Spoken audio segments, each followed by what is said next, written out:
Est-ce qu'il faut se repentir et être baptisé pour recevoir la rémission des péchés? Beaucoup de gens vont utiliser Actes chapitre 2 verset 38 pour dire qu'il faut absolument être baptisé pour être sauvé.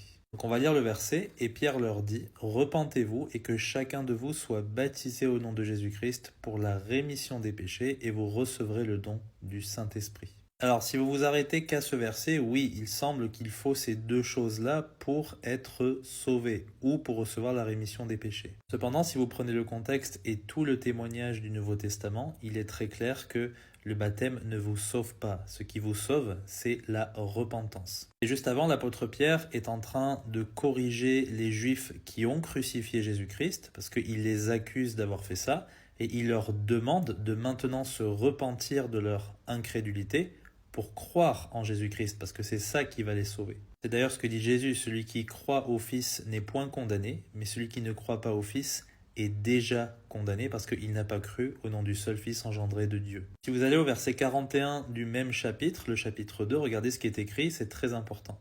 Ceux donc qui reçurent de bon cœur sa parole, donc ils ont entendu la parole, furent baptisés. Donc ils ont d'abord reçu la parole et ensuite ils se sont fait baptiser. Et le même jour, il fut ajouté à eux environ 3000 âmes. Maintenant, on va aller en Actes chapitre 10 pour voir le même ordre des choses. Le verset 43 est ultra important. Tous les prophètes rendent de lui ce témoignage que quiconque croit en lui reçoit la rémission des péchés par son nom.